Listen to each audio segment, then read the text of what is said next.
If you have a Bible and you find it helpful, please turn in it to Luke, the 15th chapter today. This is where we're going to be spending our time. I probably told you this story before. I mean, I'm 61 years old and I've only got so many stories. You know, after a while they run out and I have to recycle some of them. This may be a recycled story, I don't know. I was reading an article, and it was an article about the fashion statement that many seem to want to make, wherein they wear these super baggy pants, and they wear them in a way that your boxers show, if you use boxers, and if you use whitey tighties, those show, whatever it is you wear for underwear. And so, and the article had two instances where the baggy pants had gotten in the way. One of them was this guy was breaking into a house, and he comes into the house, and as he's running out, the baggy pants become more baggy than even he intended, and they catch his legs as he's running. He falls down and gets hurt, and the police are able to apprehend him. So those baggy pants, the fashion statement was a problem. Second guy, same thing. He breaks into a convenience store. The police are coming. So he jumps over the counter. He manages to do that, and as he's going out the back, the baggy pants again start to come to a lower level than normal. He climbs a chain link fence, and you know, if you look at a chain link fence, you got all those little X-shaped pieces on the top. The baggy pants get caught on the fence, and he's hanging upside down when the police apprehend him. So in both instances, the fashion statement really wasn't worth it. No. Well, this particular text, believe it or not, actually goes in that direction to a certain degree. And I'll begin reading in Luke's Gospel, chapter 15, verse 11. It says, Jesus continued with his talk. There was a man who had two sons, and everybody knows this story. The younger one said to his father, "Father, give me my share of the estate now." So the father divided his share to the son.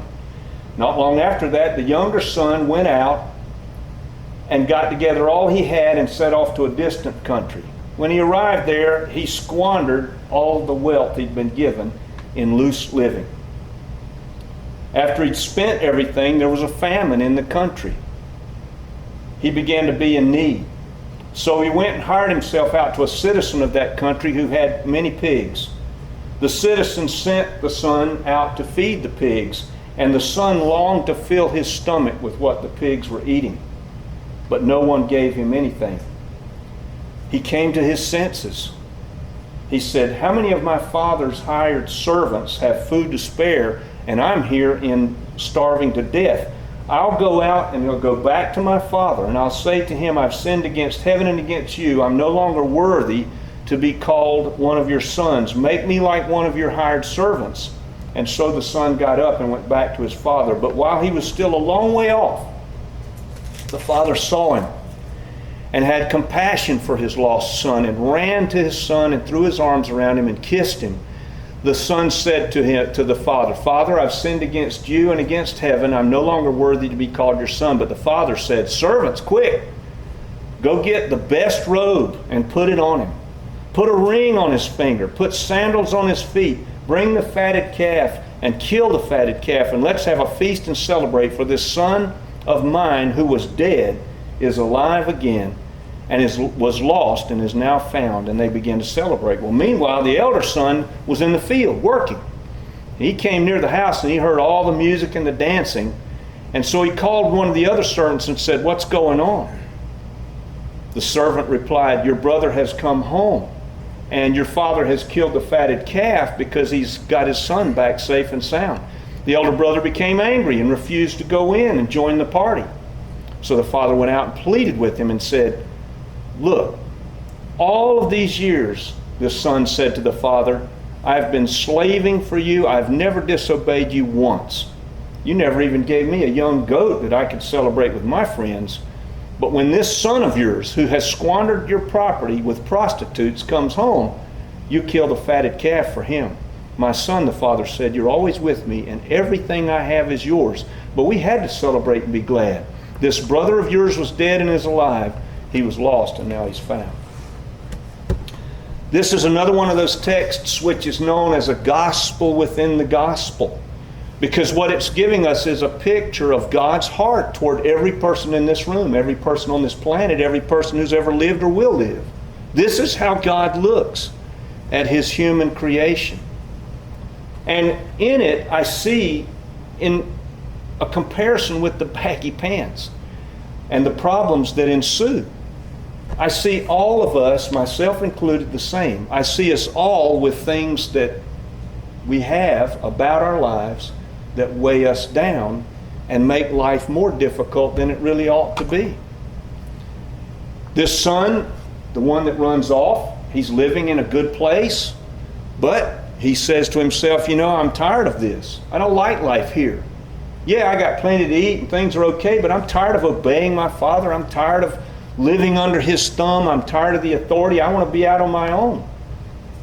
It's not fun living here like this anymore. And so he goes to that distant country.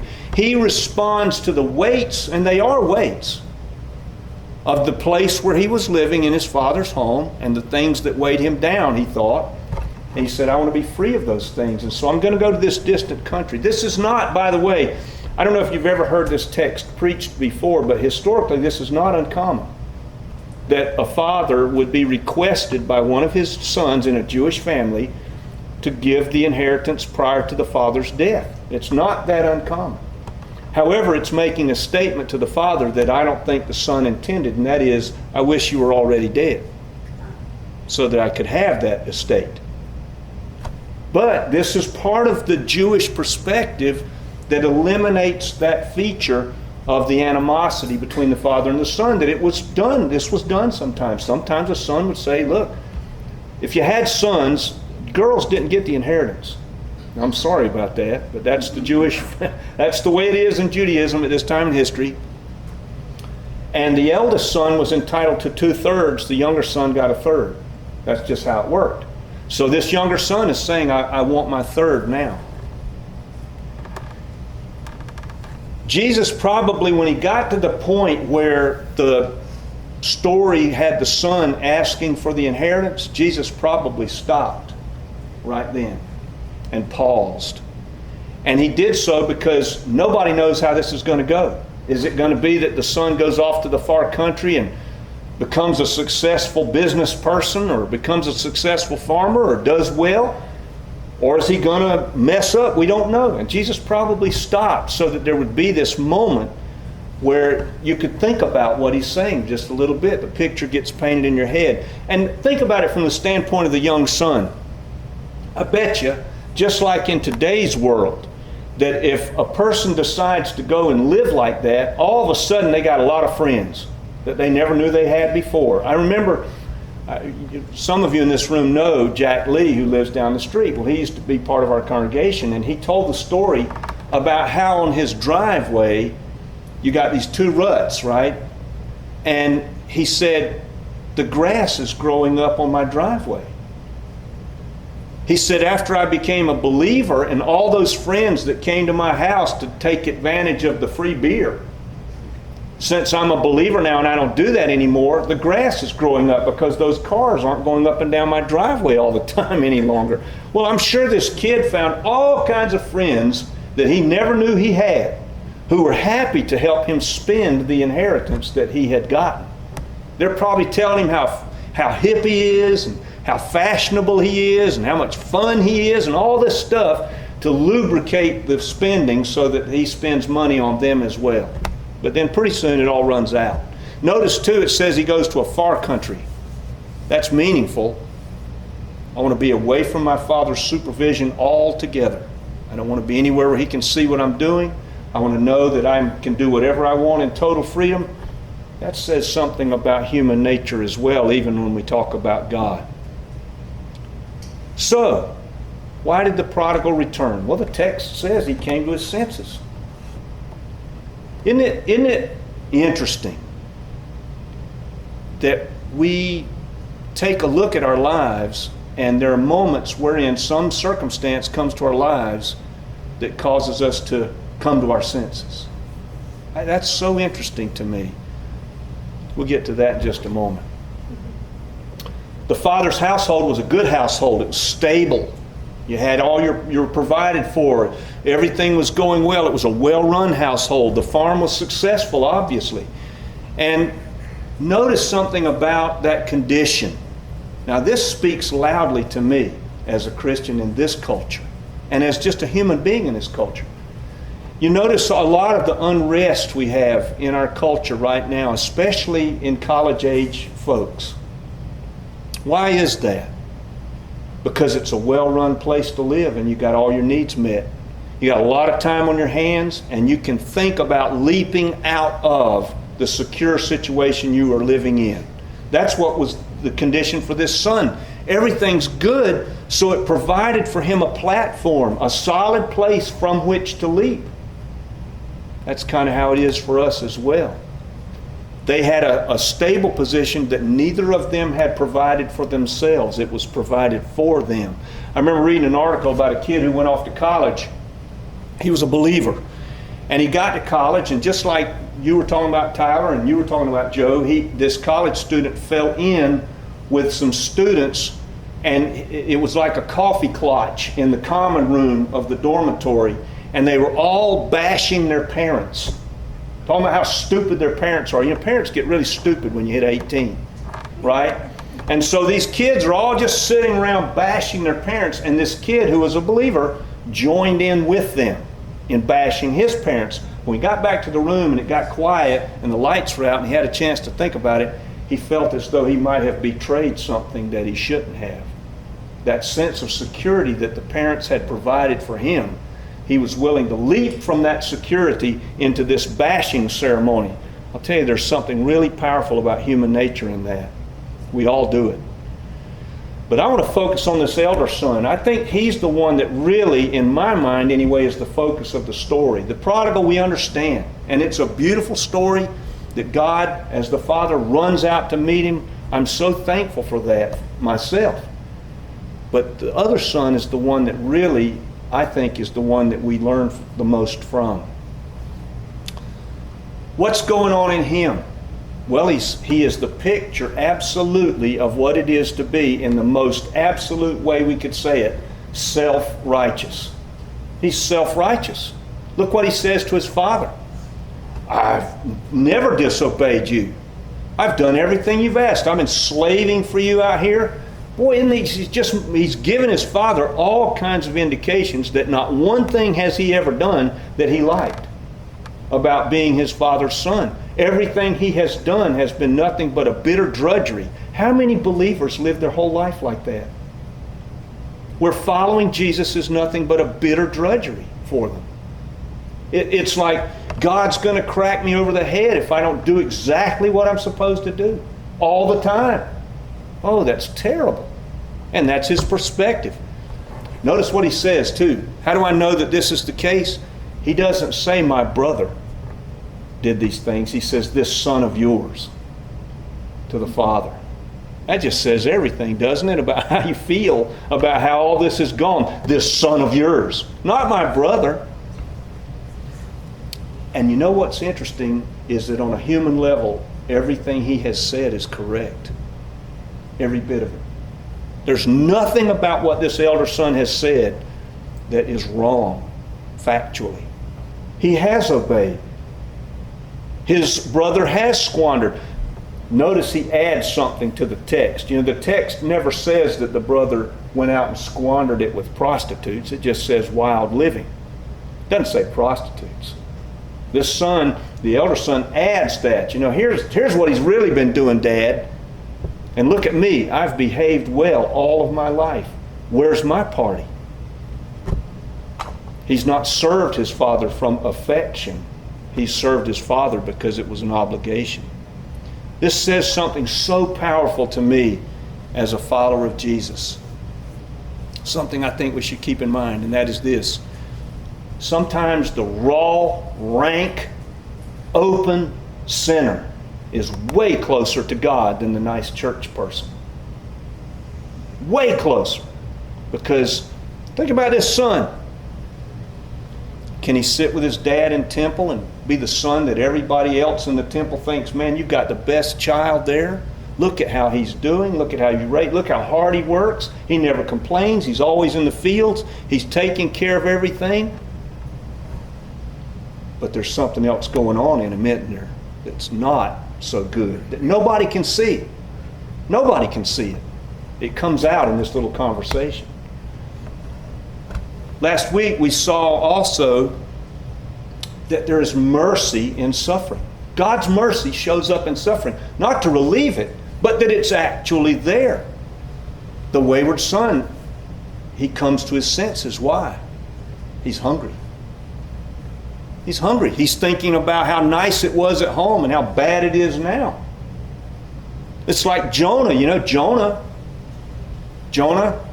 can you imagine being Jonah? I would love it to be Jonah, just for the experience of having God come and tell me what to do in such clear fashion. That would be so helpful. I mean, I come over to Manor with Ed on Friday to visit. Where do you want to go, Ed? I don't know. Where do you want to go? I mean, we don't know what we're doing. We just say, well, let's go visit so-and-so. I'd love it if there was that pillar of smoke, you know, it's over somebody's house, that I could go to that house and say, well, I know I'm supposed to be here. I don't get that. So Jonah is told by God, come to Nineveh. I want you to go to Nineveh. I want you to preach to them there. And Jonah says, I don't want to go. And he goes off to Tarshish on vacation. And God sends the fish. Well, Jonah's suffering now. And suddenly Jonah comes to his senses and says, oh, you know, maybe I will go to Nineveh after all. And this is much like the prodigal. He comes to his senses not because things are going well, but because things are going badly. I'll tell you, nobody loves suffering. Nobody. But I wonder how many times we stand apart from somebody we love who is suffering. We want that suffering to end really badly. We want it to stop. But I wonder how many times that suffering is a tool in God's hands that we have no awareness of whatsoever, that's the best thing for them at that time, or the best thing for us.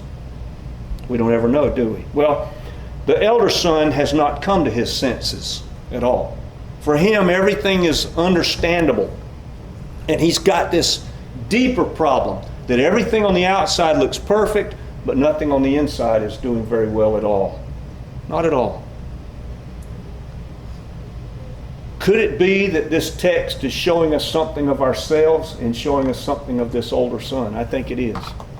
I think it is. Augustine said this. He said, it is possible, and I think this is so right. I wish I'd have made it up. He said, it is possible to be geographically very close to God and yet be very far from Him at the same time. I would take that to mean it's very easy to be close to God geographically by being in a congregation, and yet to be internally very far from Him all along. Little boy was on his way. I saw this article like in a guidepost thing, you know, whatever. This little boy is going to Sunday school class, and on this particular Sunday school class, little kid, 6, 7 years old, the teacher says, I want somebody in the class today to pray to God for something that's on your mind. So this little boy raises his hand and says, I'll do it.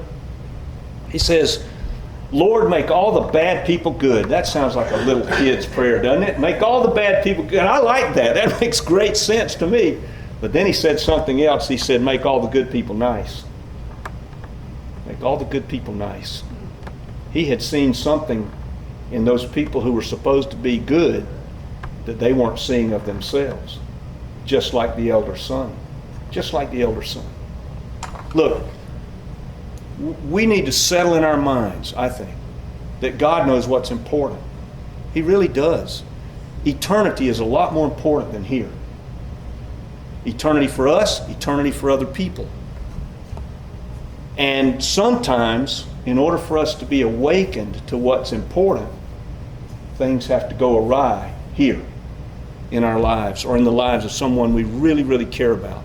But think of this. Now, this is the lesson of the prodigal. Think of this. One of the lessons.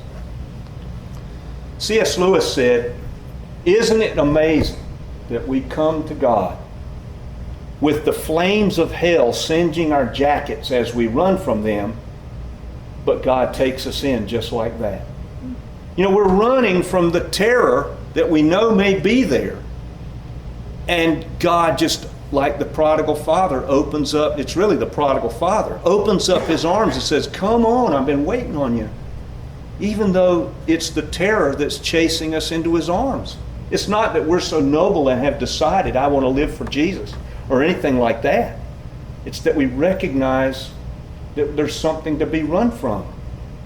And yet, God brings us in like that. There was a friend of mine who had a little boy. We were sitting at their house. When I was traveling with a band, the first band I traveled with, I was very poor. I don't mean just sort of poor, I mean really poor. $50 a week when we traveled. Now you think how if you could live on $50 a week. So this family in that town took us in and said, we're going to make sure these guys, two of us that were living together, get at least one good meal a day. So we were at their house eating one day, and it was an extended family, and the son-in-law and his little 3-year-old boy were sitting there at the table with us eating. And the little boy found out that he could take a green pea and put it on the end of a spoon and flick it across the table. And so pretty soon their peas, every few seconds a pea would shoot across the table and hit somebody. And so finally the father said, don't do that again. Well, what do you think's going to happen? I mean, what's the little boy going to do? That's just like, oh man, here's my chance. Another pea goes shooting across the table. He says, if that happens one more time, you know what's going to happen. That didn't slow him down a bit. 10 seconds later, another pea goes across the table, and as soon as the dad stood up, the little boy goes, I'm sorry, I'm sorry, I'm sorry, I'm sorry, I'm sorry. He knows what's coming. That's just like us. We're the same way with God. I'm sorry, I'm sorry, I'm sorry, I'm sorry. And God says, you just come on in. I know you are. Man, isn't that amazing that God loves us like that? That takes us in spite of everything that we are, just waiting for us to come. He doesn't bring us back in spite of evil. He conquers through it. And I'll tell you, that's what the cross really means. God conquering through the evil. Not conquering in spite of it, conquering through it. He conquers our hearts in the same way. He may use things that draw us in ways we'd rather not be drawn, but he does so because he really loves us and he knows what's best. I don't know where everybody is today, but if I've said anything about which you've got a question, you want to pray with me, speak with me after the service, I'll stay here